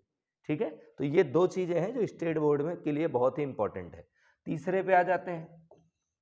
आपसे पूछता है what is the rest mass of photon. Rest mass of photon, तो रेस्ट मास कितना होता है इसका? 0। रेस्ट मास ऑफ फोटोन कितना रहेगा? 0, है ना। मोबाइल साइलेंट रखो भाई। इसके लिए फॉर्मूला एक रहता है m equal to m0 divide by under root of 1 minus V square by C square. इसको बोलते हैं रेस्ट मास। किसको? m0 को। तो अगर m0 की वैल्यू आप सॉल्व करोगे तो रेस्ट मास आ जाएगा। एक्चुअल में फोटोन की जो वेलोसिटी होती है ना, वो स्पीड ऑफ लाइट के बराबर होती है। ये वही है, इसे बोलते हैं वेलोसिटी ऑफ द पार्टिकल। जिसकी भी बात करें, फोटोन की बात करें तो फोटोन के लिए v को क्या लिखेंगे? c। तो अगर ये c लिखेंगे तो c square by C square, cancel करेंगे तो 1 आएगा, 1 माइनस 1 क्या आएगा? 0, और 0 का मल्टीप्लाई m में करेंगे तो क्या आएगा? 0, यानी कि m0 की वैल्यू कितनी आई? 0। भाई इसका क्रॉस मल्टीप्लाई करो, v और c बराबर रख दो, तो m0 कितना आएगा? 0। तो रेस्ट मास जो फोटोन का है वो कितना आता है? 0। इसके बाद आ जाते हैं, ये हमारा इलेक्ट्रिकली न्यूट्रल होता है ना। तो लिख सकते हैं it is electrically neutral. Electrically neutral. ठीक है, तो ये हमारे पास कुछ प्रॉपर्टीज हैं जो इंपॉर्टेंट है, जो ज्यादा पूछी जाती हैं। बाकी और भी बहुत सारी हैं, आप देख लेना, बाकी सफिशिएंट है और यही इंपॉर्टेंट है, इनसे ही क्वेश्चन बनते हैं। ठीक है, अब हम कैलकुलेट करेंगे प्लैंक कांस्टेंट की वैल्यू, जो कि इंपॉर्टेंट है। उसके न्यूमेरिकल पूछे जाते हैं और अदरवाइज उसका डेरिवेशन ही पूछ लिया जाता है। प्लैंक कांस्टेंट की वैल्यू सबको पता होगी वैसे तो, एच की वैल्यू पता है ना सबको। तो डिटर्मिनेशन ऑफ प्लैंक कांस्टेंट, इसमें जो चीजें पूछने वाली हो सकता है कभी वैल्यू पूछ ले प्लैंक कांस्टेंट की, हो सकता है यूनिट पूछ ले, है ना, दोनों चीजें हैं। तो determination of Planck constant and work function, और सीबीएसई ने इसके कई टाइप के क्वेश्चन पूछे हैं। वर्क फंक्शन कॉम्पिटिटिव एग्जाम में भी इनसे क्वेश्चन बनते हैं ना, जो मैं यहाँ पे बता रहा हूँ, जो भी आपको पढ़ाया जाता है इसमें से ही क्वेश्चन बनते हैं। सबसे पहले मैं यहाँ पे ग्राफ प्लॉट करूंगा, किसके किसके बीच ग्राफ प्लॉट करेंगे? तो स्टॉपिंग पोटेंशियल और फ्रीक्वेंसी ऑफ इंसिडेंट रेडिएशन के बीच में ग्राफ बना था, स्ट्रेट लाइन, आप लोगों को याद होगा। ये है फ्रीक्वेंसी ऑफ इंसिडेंट लाइट और ये है स्टॉपिंग पोटेंशियल। ग्राफ कुछ ऐसा बनता था, सीधी लाइन ऐसा, ये ग्राफ बनता था। यहां से लेके यहां तक की जो फ्रीक्वेंसी है, इसी फ्रीक्वेंसी को क्या बोलते हैं? Threshold frequency. क्या बोलते हैं? Threshold frequency. तो यहाँ पे यहां से लेके यहां तक की वैल्यू को हम लिखते हैं न्यू, 0। थ्रेशोल्ड फ्रीक्वेंसी का सिंबल है। ठीक है, अब कभी न्यूमेरिकल हो सकता है ऐसा पूछे 2 दे देगा मेटल, मैं न्यूमेरिकल के लिए अलग बताऊंगा आपको, है ना, अलग से एक मैं पीपीटी बनाऊंगा उसमें से बताऊंगा। यहाँ पे एक और वैल्यू ऐसे दे देगा, बोलेगा थ्रेशोल्ड फ्रीक्वेंसी ज्यादा किसकी है, तो कॉमन सी बात इधर से जो जाएगा उसकी वैल्यू ज्यादा होगी, ये कम होगी, है ना। तो फिलहाल इसको हम कैसे सॉल्व करें, तो एक आइंस्टाइन की इक्वेशन आई थी, फोटो इलेक्ट्रिक इक्वेशन, तो यहां लिख सकते हैं अकॉर्डिंग टू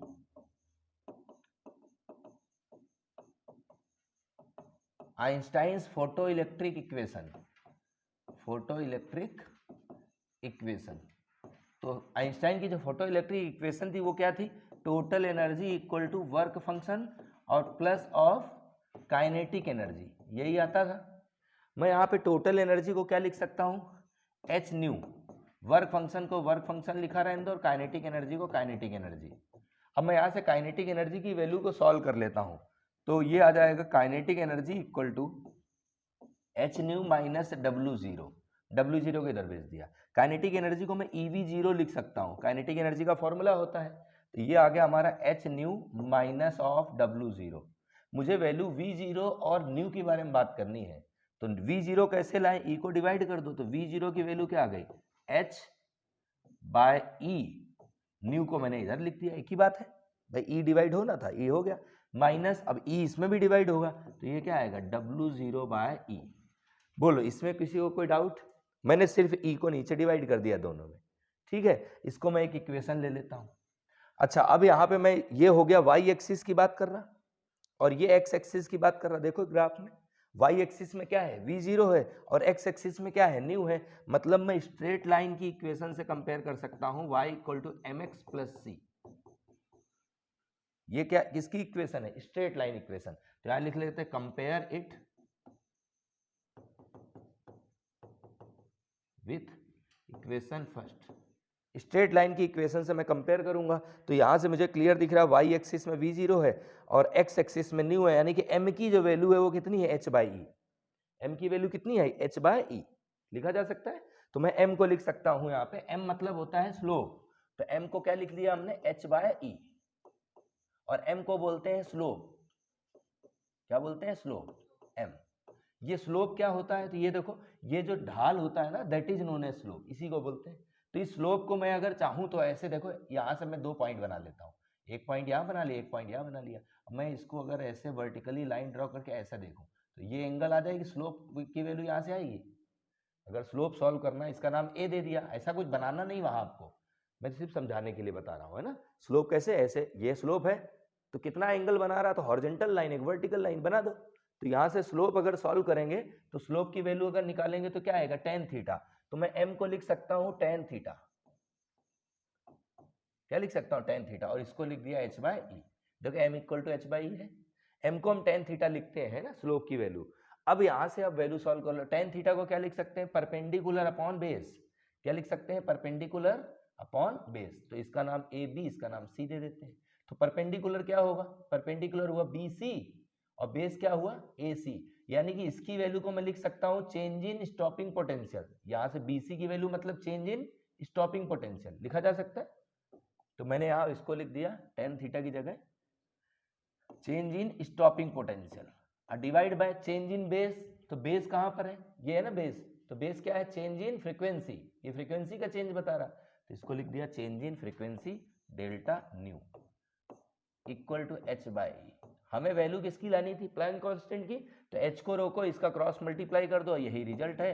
इसको डायरेक्ट भी हम लोग याद रखेंगे, क्योंकि न्यूमेरिकल जब आएगा ना तो हम डायरेक्ट लिखेंगे, क्या लिखेंगे, डेल्टा वी का जो चेंज आएगा, स्टॉपिंग पोटेंशियल का जो चेंज आएगा और जो फ्रीक्वेंसी का चेंज आएगा, दोनों डिवाइड करके ई का मल्टीप्लाई कर देना, एच की वैल्यू आएगी। एच की वैल्यू हमेशा 10 की पावर -34 आएगी, और मल्टीप्लीकेशन में जो 6.63 होता है ना, हो सकता है वहां थोड़ा वेरी कर जाए, 5.9 हो जाए, 6.1 हो जाए, लेकिन पावर चेंज नहीं हो सकती, ठीक है। 10 की पावर -34 ही आंसर आएगा, जैसा भी कभी भी कैसा भी क्वेश्चन दे, पावर 10 की पावर -34 ही होगा, उसके मल्टीप्लीकेशन में 6 की जगह 5.9 5.8 भी हो सकता है, वो डेटा के ऊपर डिपेंड करेगा, लेकिन पावर कभी भी वेरी नहीं करेगी, ठीक है। मतलब यही है कि अगर न्यूमेरिकल आए, समझ नहीं आए, आंसर उठा के अपना प्लैंक कांस्टेंट की डालनी है, बात खत्म। ठीक है, तो पहला तो ये एच की वैल्यू आ गई, ये फॉर्मूला सीबीएसई वाले ध्यान रखें, स्टेट बोर्ड में देखो आता नहीं है, मैं ऑनेस्टली बताऊं, है ना। बाकी राजस्थान बोर्ड और गुजरात बोर्ड, गुजरात में क्या ही आएगा, वहाँ के बच्चों को तो ज़्यादा टैलेंटेड होंगे, तो वहाँ भी आ सकता है ना। एमपी बोर्ड में तो नहीं पूछते हैं नॉर्मली, तो ये इंपॉर्टेंट है। 2 मिनट, थोड़ा सा मेरे को, चलो कोई बात नहीं। तो ये एच की वैल्यू आ गई। अब एक और चीज ध्यान से देखो, जो ये सी था, इसकी जगह कंपेयर करें तो W0/E आता, ये वाला, तो मैं इसको, ये तो वाई एक्सिस में आ रहा ना, तो मैं भाई साहब, ये वाई एक्सिस में आ रहा, तो ये जो वैल्यू है ये कितने के बराबर होगी, W0/E के बराबर होगी, है ना। तो मैं ऐसे लिख सकता हूं, intercepts in Y axis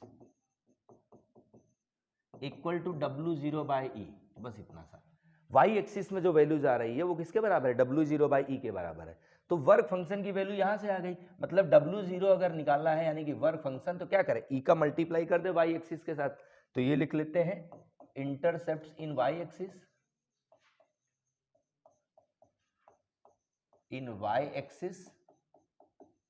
into E, बस इतना सा। E का मल्टीप्लाई करना और कुछ नहीं करना है। देखो होगा क्या, जब भी आपका न्यूमेरिकल पूछेगा ना, तो यहाँ पे एक वैल्यू दे देगा, -10, 20 जो भी दे, उस 10 और 20 जो भी होगा उसमें आपको E का मल्टीप्लाई करना है, तो आपका वर्क फंक्शन आ जाएगा।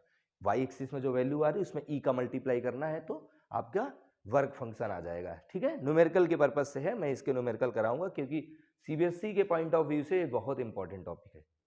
ठीक है, तो ये भी हमारा कंप्लीट हो गया। इसके आगे आते हैं, इसके आगे हमारा अगला टॉपिक क्या है, ड्यूअल नेचर ऑफ रेडिएशन, यही है ना, ड्यूअल नेचर ऑफ रेडिएशन। देखो रेडिएशन के 2 नेचर होते हैं, इसको तो पता चल गया, कितने नेचर होते हैं, 2। Dual nature of radiation, it's radiation, ठीक है, 2 नेचर होते हैं, ये पता चल गया है ना। कौन कौन से, एक होता है पार्टिकल नेचर, एक होता है वेव नेचर, सामने भी देख लूं नहीं तो ये लोग नाराज हो जाएंगे। एक पार्टिकल नेचर होता है और एक वेव नेचर होता है। तो जो वेव नेचर देखा हमने, कहाँ देखा, इंटरफ्रेंस ऑफ लाइट में वेव नेचर देखा, डिफ्रैक्शन ऑफ लाइट में वेव नेचर देखा, तो ये वेव नेचर वहां पे इंटरफ्रेंस डिफ्रैक्शन में वेव नेचर पता चलता है। ठीक है, एक पोलराइजेशन ऑफ लाइट भी आता है, वो भी वेव नेचर बताता है। ठीक है, अब पार्टिकल नेचर कहाँ देखने को मिलता है, अभी हमने देखा था जो फोटो इलेक्ट्रिक इफेक्ट है, इससे पार्टिकल नेचर पता चलता है। भाई फोटो इलेक्ट्रिक इफेक्ट में क्या हुआ था, फोटॉन्स आए थे, मेटल सरफेस में पड़े, इलेक्ट्रॉन का एमिशन हुआ, तो जो फोटोन आए उन्हें हम पार्टिकल कंसीडर कर रहे हैं। क्या कंसीडर कर रहे हैं, पार्टिकल, है ना। तो पार्टिकल नेचर हमें देखने को मिलता है फोटो इलेक्ट्रिक ऑफ इफेक्ट में। एक और आता है कॉम्पटन इफेक्ट, नाम ध्यान रखो, कॉम्पटन इफेक्ट, वैसे आगे आप लोगों को मिलेगा। ये पार्टिकल नेचर के लिए और फोटो इलेक्ट्रिक इफेक्ट है ही, नाम ध्यान रखो, कभी हो सकता है 1 नंबर में क्वेश्चन पूछना हो तो डायरेक्ट पूछ ले। फोटो इलेक्ट्रिक इफेक्ट और कॉम्पटन इफेक्ट दोनों क्या बताते हैं, पार्टिकल नेचर ऑफ लाइट। कैसा nature, particle nature of light, ये पार्टिकल नेचर को बताते हैं। और जो हमारा इंटरफेरेंस है, इंटरफेरेंस, डिफ्रैक्शन, इनके नाम पूछे जाते हैं ना कि कौन कौन है, डिफ्रैक्शन और पोलराइजेशन जो है ये वेव नेचर बताते हैं। ये तीनों क्या बताते हैं, वेव नेचर ऑफ लाइट। ठीक है, तो वेव नेचर को ये 3 बताएंगे और ये बताएंगे पार्टिकल नेचर को। तो इससे पता चल जाता है कि ड्यूअल नेचर रेडिएशंस के होते हैं। ठीक है, चले, तो ड्यूअल नेचर में सिर्फ इतना बोलना है कि जो रेडिएशंस है उसके 2 नेचर होते हैं, पार्टिकल नेचर होता है, वेव नेचर होता है। तो अब हम इसके बारे में देखते हैं डी ब्रॉगली, जिन्होंने पार्टिकल नेचर के बारे में कुछ बताया। तो इन्होंने क्या बताया, जो डी ब्रॉगली वेव्स होती हैं, या इसको बोलते हैं डी ब्रॉय, क्या बोलते हैं, डी ब्रॉय, या इसी को हम बोल देते हैं मैटर वेव्स। क्या बोल देते हैं, मैटर वेव्स। मैटर वेव्स या डी ब्रॉय वेव्स ऐसी वेव होती हैं जो जिससे मटेरियल के पार्टिकल से मिलके बनी हो। ठीक है, तो क्या लिख सकते हैं, द वेव एसोसिएटेड विथ, ऐसी वेव जो किससे मिलके बनी हो, पार्टिकल से, the wave associated with the particle in motion, particle क्या हो, मोशन पे है अगर, तो उसे क्या बोल देते हैं हम, वेव, मैटर वेव या डी ब्रॉय वेव। मतलब ऐसी वेव जो पार्टिकल से मिल के बनी हो और मोशन पे हो, उसे क्या बोल देते हैं हम, डी ब्रॉय वेव या पार्टिकल मैटर वेव। अब इसके लिए एक फॉर्मूला आता है जो कभी कभी डेरिवेशन छोटा सा पूछ लेता है, 2 नंबर या 3 नंबर में, है ना, बहुत ही छोटा सा है, तो इसमें वेवलेंथ हमें कैलकुलेट करना रहता है। तो यहाँ लिख सकते हैं according to Einstein mass energy equivalence. ये आइंस्टाइन की मास एनर्जी वाली इक्वेशन की बात कर रहे हैं ना, मास एनर्जी इक्विवेलेंस। उनके अकॉर्डिंग क्या था, E equal to M into C square, ये बताया था आइंस्टाइन ने, तो ये पहली इक्वेशन हो गई। और अगर हम बात करें एक एनर्जी ऑफ फोटोन की वैल्यू आई थी, तो एनर्जी ऑफ फोटोन क्या था, एनर्जी ऑफ फोटोन क्या बताया था, E equal to H C by lambda, यही आया था। तो ये हो गया हमारा सेकेंड। दोनों एनर्जी की वैल्यू है, दोनों को हम इक्वल कर सकते हैं, तो equation number 1 equal to 2। Actual में ये हम लोग डेरिवेशन से हमें क्या मिलता है, कभी कभी न्यूमेरिकल आते हैं, है ना, जो ABCD के फॉर्म पे आते हैं। न्यूमेरिकल भाई नंबर्स के फॉर्म पे भी आते हैं, ABCD के फॉर्म पे भी आते हैं, तो उसको सॉल्व करने में प्रोसीजर आपकी हेल्प करता है, ठीक है, कैसे कैसे हम सॉल्व करते हैं। तो 1 और 2 मैंने दोनों क्या कर दिया, इक्वल। जैसे इक्वल करा, क्या आया, M into C square equal to H C by lambda. यहाँ अगर देखें तो एक सी से एक सी कैंसिल हो जाएगा, तो लेमडा की वैल्यू आ गई, लेमडा इक्वल टू क्या आया, एच बाय एम इंटू सी, ठीक है। अब एक चीज पता है हमें कि mass into speed of light को मोमेंटम बोलते हैं, क्या बोलते हैं, मोमेंटम। तो मैं इसको ऐसे भी लिख सकता हूं, lambda equal to H by P, क्या लिख सकता हूं, पी। क्लियर है भाई, मोमेंटम क्या होता है, मोमेंटम को लिखते हैं मास इंटू वेलोसिटी। अब ये जैसे फोटोन के लिए स्पीड ऑफ लाइट लिया है, लेकिन जो पार्टिकल की बात करेंगे, जो एग्जिस्ट कर रहा है घर के आसपास, ये जितनी वेव चल रही, वो पार्टिकल जितने होंगे, या इलेक्ट्रॉन है, प्रोटॉन है, न्यूट्रॉन है, ये जो पार्टिकल होते हैं, इनके पास जो वेलोसिटी होती है वो स्पीड ऑफ लाइट से कम होती है।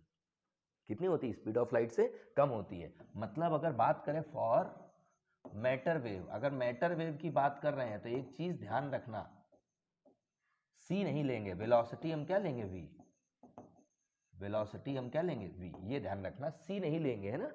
c ले लेते हैं किसके लिए, जब बात करते हैं फोटोन की, फोटोन की स्पीड स्पीड ऑफ लाइट के बराबर है, लेकिन हमारे इलेक्ट्रॉन की स्पीड स्पीड ऑफ लाइट के बराबर नहीं है, ठीक है। तो इसको क्या लेंगे, v, यानी कि लैम्डा को मैं क्या लिख सकता हूँ, lambda equal to H by P को लिख सकते हैं मास इंटू वेलोसिटी, क्या लिख सकते हैं, मास इंटू वेलोसिटी, ठीक है।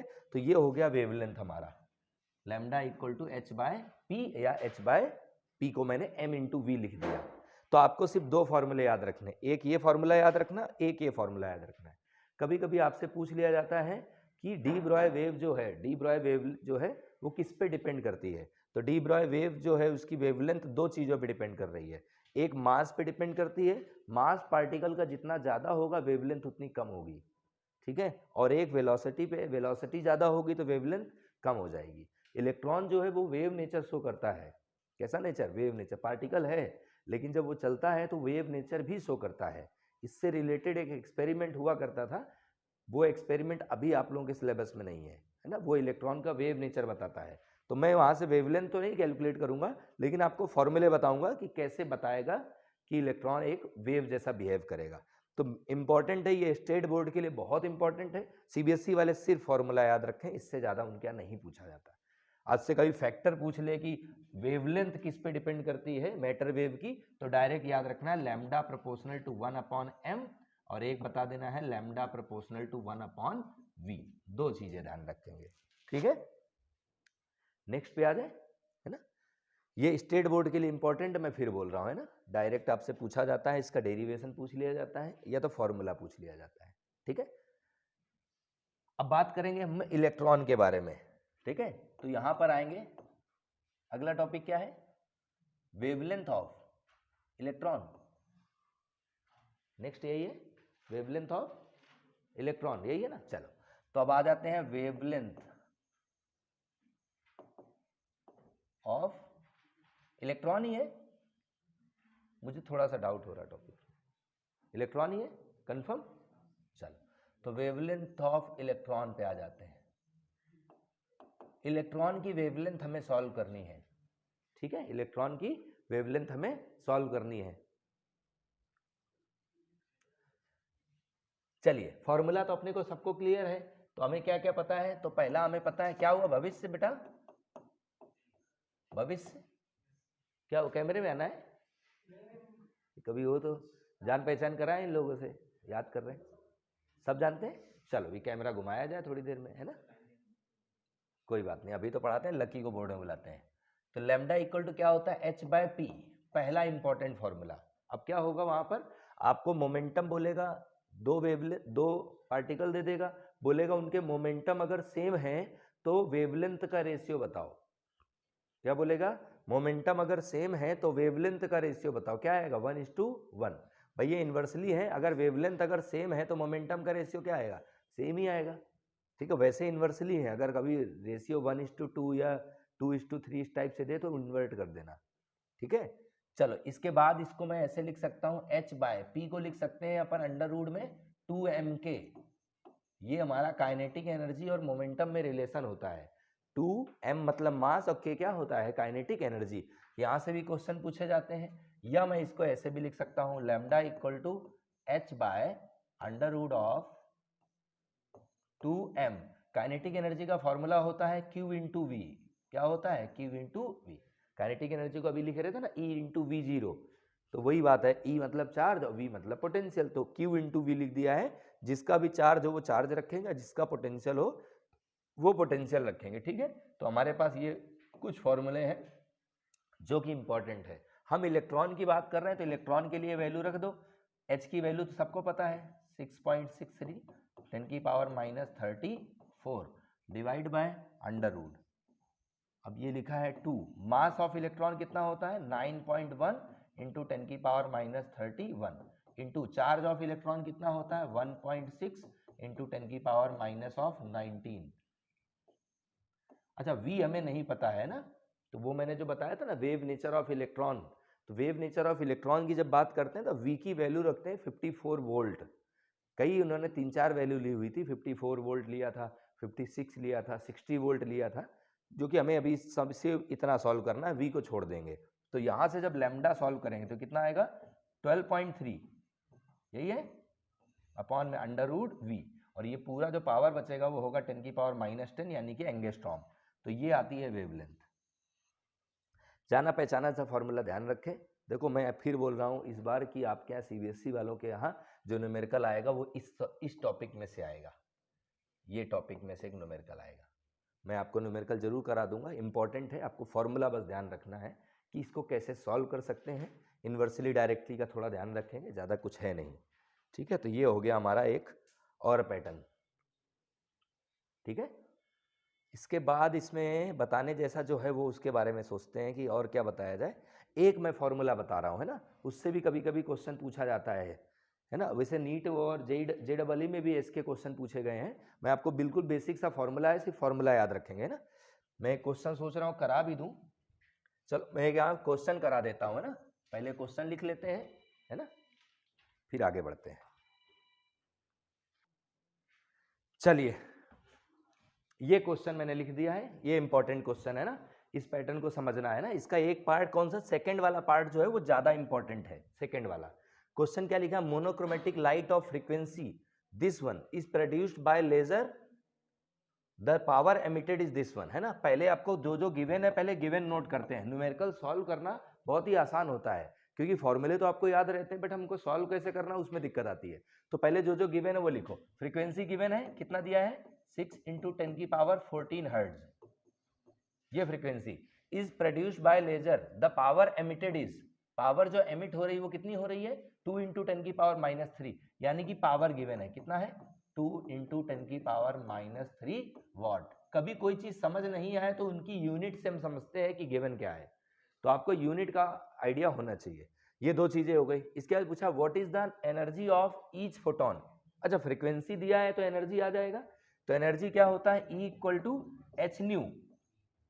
क्या होता है, E = h न्यू, बराबर है h की वैल्यू 6.6 × 10⁻34, और फ्रीक्वेंसी कितना है, 6 × 10⁻14। सॉल्व कर लें तो ये एनर्जी आ गई। एनर्जी कितनी आई, तो 6 का मल्टीप्लाई कर दो, 6 × 6 36, 6 आया, 3 के बजा 6, 36 और 3 कितना हो गया 39 है ना। तो ये आ गया हमारा 39.6 इंटू 10 की पावर माइनस 34 में 14 कम कर दो, कितना बचा माइनस का 20, यूनिट क्या होती है जूल। तो ये हो गया हमारा पहला आंसर। ये तो कोई भी सॉल्व कर सकता था है ना, क्योंकि सिंपल है। लेकिन जो दूसरा वाला है वो थोड़ा सा अच्छा क्वेश्चन है। क्यों? क्योंकि इसमें पूछा how many photons per second, एक सेकेंड में कितने photon on the average are emitted by the source. उस सोर्स से जो लेजर लाइट है, लेजर लाइट से क्या होते हैं फोटॉन्स निकल रहे हैं, तो एक सेकेंड में कितने फोटोन निकलेंगे अगर पावर ये है तो पहले आपको पावर का फॉर्मूला पता होना चाहिए भाई। अगर मैं मानूं यहां पर कि n नंबर ऑफ फोटोन निकल रहे हैं, तो if n number of photons emitted, ध्यान ये रखना पर सेकेंड बोला है, एमिटेड पर सेकेंड, देन अगर मैं मानूं n नंबर ऑफ फोटोन एक सेकेंड में निकल रहे हैं, पर सेकेंड बोला है मतलब डिवाइड बाय टाइम की बात हो रही, पर का मतलब होता है डिवाइड बाय, किसकी सेकेंड मतलब डिवाइड बाय टाइम। तो पावर का फॉर्मूला जो होता है वो क्या होता है, तो पावर का फॉर्मूला होता है वर्क डन अपॉन टाइम, यही होता है ना। क्या होता है वर्क डन अपॉन टाइम। मैं नंबर की बात कर रहा हूं, मैं टाइम को 1 सेकेंड ले रहा हूं, ध्यान से देखो टाइम को मैंने क्या ले लिया 1 सेकेंड। क्या बोला नंबर ऑफ फोटोन, मैंने लिया n नंबर ऑफ फोटोन, इसका मतलब हुआ n नंबर ऑफ फोटोन पर सेकेंड, एक सेकेंड में। तो मैं इसको ऐसे नहीं लिख सकता हूं, और ये 1 है तो ये जब 1 है तो इसको तो 1 ही लिख दो, तो लिखने की जरूरत ही नहीं है। मतलब power equal to number of photon into W, W मतलब वर्क डन, इसको मैं एनर्जी, वर्क डन एनर्जी एक ही बात है, इसको ई लिख सकते हैं। तो फॉर्मूला हमारा हो गया P equal to N E, बात खत्म हो गई। पावर इक्वल टू फॉर्मूला होता है work done upon time, work done को हम एनर्जी लिखते हैं, power equal to work done upon time, मैं वर्क डन को एनर्जी लिख सकता हूं, ये तो क्लियर है। और टाइम मुझे 1 सेकेंड करना है तो इसको 1 सेकेंड कर दिया। मैंने कंसीडर करा नंबर ऑफ पार्टिकल n निकल रहे हैं एक सेकेंड में, तो ये तो नंबर है, तो नंबर का तो कोई फर्क पड़ता नहीं है, तो n पर सेकेंड है तो ये टाइम है। मतलब ये जो n अपॉन दिस है ये क्या है, ये हमारा दिया हुआ है टाइम, नंबर ऑफ पार्टिकल पर सेकेंड, ठीक है। तो इसको पावर इक्वल टू क्या लिखा जा सकता है एन ई, तो एक फॉर्मूला ये पावर का है। अब कुछ नहीं करना, आपको वैल्यूज पुट करना है। पावर की वैल्यू कितनी थी 2 इंटू 10 की पावर माइनस 3, एन हमें पता नहीं था और एनर्जी हमारे पास आ गई थी 39.6 इंटू 10 की पावर माइनस ऑफ 20, ठीक है। अब यहां से जो नंबर आएगा ना, नंबर कंप्लीट नंबर आएगा, ऐसा नहीं होगा 1.5 पार्टिकल निकल रहे हैं 2.5 निकल रहे हैं। तो यहां से n अगर निकालेंगे तो वैल्यू क्या आएगी 2 इंटू 10 की पावर माइनस 3 और डिवाइड बाय 39.6 इंटू 10 की पावर माइनस 20। इसको सॉल्व कर लेते हैं, आंसर आ जाएगा। पॉइंट हटाएंगे तो ऊपर आएगा 0, ठीक है। इसको एक काम करो, 2 से कैंसिल कर लो इसको, तो ये कितना बचेगा 1 अपॉन 2 से कैंसिल करो 1 बचेगा, फिर 9 बचेगा और फिर 8 बचेगा, ये बचेगा, ठीक है। अच्छा ऊपर हमारे पास देखो ये 0 बच रहा था, 10 की पावर माइनस 3 में एक पावर कम कर दो तो 10 की पावर माइनस 2 बचा ऊपर, इनटू ये 10 की पावर माइनस 20 ऊपर गया तो 10 की पावर प्लस 18 हो गया, सॉरी माइनस था प्लस का 20 हो गया, क्लियर है। 10 की पावर 20 में 2 पावर कम कर दो, कितना बचेगा 10 की पावर 18, कितना बचेगा 10 की पावर 18 लिख लूं 10 की पावर 18, ठीक है। और डिवाइड बाय क्या ये है हमारा 1 अपॉन 198। अब इसको सॉल्व करना रहेगा तो ऊपर हम कंसीडर कर लेते हैं 1000 लिखा हुआ है, कितना लिखा हुआ 1000, तो मैं लिख देता हूं 1000 और डिवाइड बाय 198। अगर 1000 लिखा है तो 3 पावर कम करनी पड़ेगी, पावर 15 कर दो, बात तो वही है, 10 की पावर 18 लिखा हुआ है, ठीक है। इसको डिवाइड कर लो आंसर आ जाएगा, ठीक है। तो ये हमारा एक क्वेश्चन है जिसमें हम नंबर ऑफ फोटोन को सॉल्व कर सकते हैं, ठीक है। कितना आंसर आ रहा है 5.05 इंटू 10 की पावर 15 फोटोन पर सेकेंड, फोटोन पर सेकेंड, ठीक है। तो ये आपका न्यूमेरिकल कंप्लीट हो गया।